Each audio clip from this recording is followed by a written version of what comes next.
আসসালামু আলাইকুম রহমাতুল্লাহ। সুপ্রিয় দর্শক, তারাবির নামাজ না পড়লে কি রোজা হবে জানাবো আজকের এই ভিডিওতে।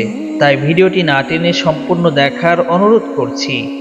আর যারা আমাদের এই ইসলামিক চ্যানেলের নতুন দর্শক রয়েছেন তারা অবশ্যই চ্যানেলটি সাবস্ক্রাইব করবেন, ভিডিওটিতে একটি লাইক দিয়ে আমাদের পাশেই থাকবেন। আর যারা ফেসবুক পেজ থেকে আমাদের এই ভিডিওটি দেখছেন তারা অবশ্যই পেজটি ফলো করে আমাদের সাথেই থাকবেন পরবর্তী ভিডিও পাওয়ার জন্য। প্রিয় বন্ধুরা, সুবহে সাদিক থেকে সূর্যাস্ত পর্যন্ত নিয়াত সহ পানাহার ও যৌনচার থেকে বিরত থাকার নামই রোজা। ইসলামিক বিধান অনুযায়ী রোজা শুদ্ধ হওয়ার জন্য কিছু গুরুত্বপূর্ণ শর্ত রয়েছে। এর মধ্যে দিনের পুরো সময় খাদ্য ও পানীয় গ্রহণ থেকে বিরত থাকা, যৌনচার না করা এবং নারীদের ক্ষেত্রে ঋতুস্রাব ও প্রসাবকালীন স্রাব মুক্ত থাকা রোজার শুদ্ধতার জন্য অপরিহার্য। এছাড়া মানসিকভাবে সুস্থ হওয়ারও একটি শর্ত রয়েছে। তবে রোজার শুদ্ধতা নির্ধারণের ক্ষেত্রে তারাবির নামাজ আদায় করা কোনো শর্ত নয়, কারণ তারাবির নামাজ রমজান মাসের একটি স্বতন্ত্র ইবাদত। এটি রোজার ফরজ বিধানের অন্তর্ভুক্ত নয়। রোজা হলো ফরজ ইবাদত আর তারাবির নামাজ সুন্নতে মুআক্কাদা।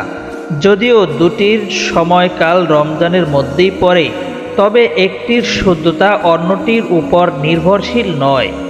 পবিত্র কোরআনে আল্লাহ তাআলা রোজা রাখার নির্দেশ দিয়ে বলেন, হে ঈমানদারগণ, তোমাদের জন্য রোজা ফরজ করা হয়েছে যেমন তোমাদের আগের মানুষের জন্য ফরজ করা হয়েছিল, যেন তোমরা তাকওয়া অর্জন করতে পারো। সূরা বাকারা আয়াত নং 183। এটি রোজার আবশ্যকতার মূল বিধান। এখানে তারাবির নামাজ আদায় করার কোনো শর্ত দেয়া হয়নি, তাই রোজা শুদ্ধ হওয়ার জন্য তারাবির নামাজ আদায় করা জরুরি নয়। যদিও তারাবি রোজার শুদ্ধতার শর্ত নয়, তবে এটি অত্যন্ত গুরুত্বপূর্ণ ইবাদত। কোনো বৈধ কারণ ছাড়া তারাবি পরিত্যাগ করা উচিত নয়। পুরুষদের জন্য জামাতে তারাবি আদায় করা সুন্নতে মুআক্কাদা কিফায়া, অর্থাৎ মহল্লার কিছু লোক জামাতে আদায় করলে সবার পক্ষ থেকে আদায় হবে, অন্যথায় সবাই গুনাহগার হবেন। তবে কেউ চাইলে একাকীও তারাবি পড়তে পারেন, সেক্ষেত্রেও তা শুদ্ধ হবে। রমজান মাসের ইবাদতগুলো আলাদা আলাদা হলেও প্রতিটির গুরুত্ব রয়েছে, তাই রোজার পাশাপাশি তারাবির নামাজ আদায় করারও অত্যন্ত ফজিলতপূর্ণ ইবাদত।